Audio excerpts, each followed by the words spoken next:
Hi hello friends, welcome back to my channel. అందరూ బాగున్నారా? మీరు కూడా బాగున్నారని కోరుకుంటున్నాను. నేను బాగున్నాను. సో వెజిటేబుల్స్ చూపిస్తున్నాను. ఇవి tomato, green chillies, 1 potato, 2 onions అనమాట. ఇవాళ బగారా వెజ్ రైస్ అయితే చేస్తున్నాను, సింపుల్గా అయిపోవడానికి. ఇంట్లో ఇవే మాత్రం ఉన్నాయి. సో ఉన్న ఇంగ్రీడియంట్స్తోనే చేసుకోవడం మంచిది కదా. సో ముందుగా అయితే బే లీఫ్, కొంచెం మసాలా దినుసులు అయితే వేసుకున్నాను. సో ఇప్పుడైతే ఆయిల్ యాడ్ చేసేసుకోవాలి.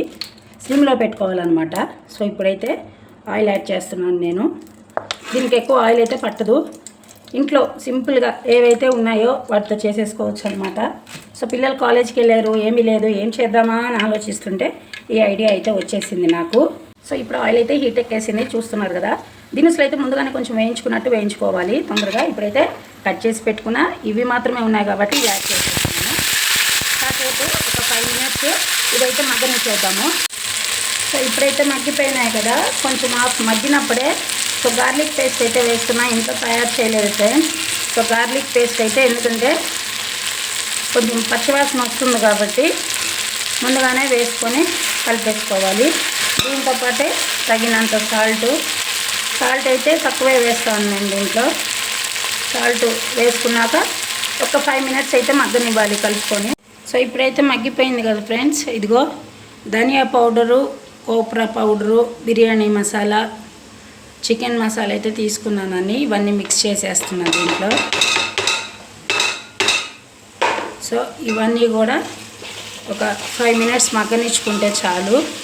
ఇలా కలిపేసుకొని చాలా ఈజీ, టేస్టీగా అయిపోతుంది. దీంట్లోకి సైడ్ డిష్గా కూడా ఏమీ అవసరం లేదు. వేడివేడిగా తింటే జస్ట్ రైతా ఉన్నా సరిపోతుంది అనమాట. సో ఇప్పుడైతే మగ్గనిద్దాం. సో ఇదిగో మగ్గిపోయింది కదా ఫ్రెండ్స్, చూసారా? ఆయిల్ కూడా ఎక్కువ లేదు. సింపుల్గా ఇంట్లో 2 టమాటా, 2 ఆనియన్స్ అట్లా ఉన్నాయంటే చేసేసుకోవచ్చు. ఇది simple and tasty recipe. So ఇప్పుడైతే నేను 4 గ్లాసెస్ తీసుకున్నాను rice. So 8 glasses of water అయితే యాడ్ చేసుకుంటాను. తగినంత వాటర్ అయితే యాడ్ చేసుకున్నాను కదా. ఇప్పుడు మనము చూస్తున్నారు కదా, ఇక ఎసరు తెరిలినాక రైస్ వేసేసుకుంటే సరిపోతుంది. ఇప్పుడైతే లిడ్ అయితే కవర్ చేసేస్తున్నాను. కవర్ చేసేసి ఒక 5 మినిట్స్ తర్వాత పొంగగానే రైస్ యాడ్ చేసేసుకోవాలి దాంట్లోకి. సో ఇప్పుడైతే రైస్ వేసేసుకున్నాను, చూస్తున్నారు కదా. సో ఒక్కసారి ఇలా కలబెట్టేసుకుంటే సింపుల్గా ఉడికిపోతుంది. కానీ జాగ్రత్తగా చూసుకుంటుండాలి, అడుగంటుతుందా లేకపోతే ఏంటి అని. ఇప్పుడైతే లిడ్ కవర్ చేస్తున్నా. ఒక 5 మినిట్స్ హై ఫ్లేమ్లో పెట్టుకొని తర్వాత స్లిమ్లో పెట్టుకోవాలి, చూపిస్తాను. సో ఇప్పుడు ఎలా ఉందో ఒకసారి చూసుకుందాము. రైస్ ఉడుకుతుంది కదా. వేడికి ఫోన్కి కొడుతుంది ఫ్రెండ్స్ వేడి. సో ఉడుకుతుంది, 4 పక్కలు ఒకసారి తిప్పుకోవాలి. సో వాటర్ అవన్నీ సరిపోతాయి. ఇప్పుడైతే స్లిమ్లో పెట్టేసుకుంటే సరిపోతుంది. స్లిమ్లో పెట్టేస్తాను, ఎందుకంటే అడుగు అంటదో మాడదు. చూస్తున్నారు కదా ఎలా ఉందో. సో ఇప్పుడు స్లిమ్లో పెట్టేశాను. సో ఇప్పుడు ఎలా వచ్చిందో చూసేసుకుందాం. ఇంకా ఉడుకుతూనే ఉంది ఫ్రెండ్స్. పొగలు వచ్చేస్తుంది. ఒకసారి కలబెట్టేసుకుందాం. కింద నుంచి పైకి కలబెట్టుకుంటూ ఉంటే మాడిపోదు, అడుగంటది అన్నమాట. సో ఇంకొక 5 మినిట్స్ అయితే వేడి బగారా వెజ్ రైస్ రెడీ అయిపోతుంది. సో మీరు కూడా ట్రై చేస్తారు కదా తప్పకుండా. ఇలా చూసారా, సింపుల్గా ఉన్న రెసిపీస్తోనే చేసేసాను. సో ఒక్క 5 మినిట్స్ అయితే సరిపోతుంది అనమాట. ఇప్పుడు లిడ్ కవర్ చేసేసుకో. ఎప్పుడైనా సరే మగ్గేటప్పుడు ఫ్రెండ్స్ ప్లేట్ ఇలా పెడతాం కదా నార్మల్గా అయితే, మగ్గేటప్పుడు ఎప్పుడైనా ప్లేట్ ఇలా పెట్టాలన్నమాట.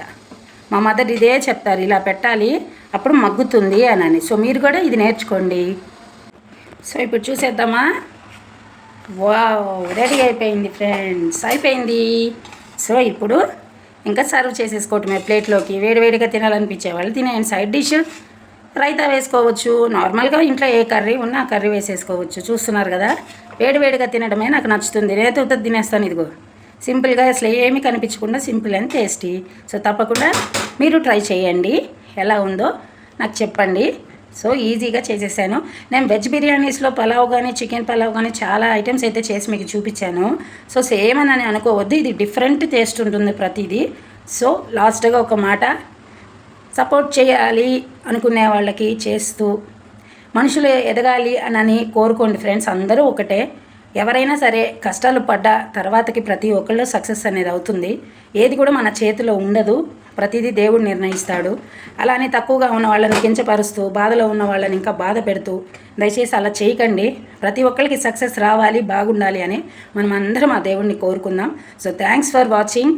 Subscribe to my channel friends. తప్పకుండా ఆదరిస్తున్నారు నన్ను, ఇంకా ముందు ముందు ఇంకా ఆదరిస్తారని కోరుకుంటున్నాను.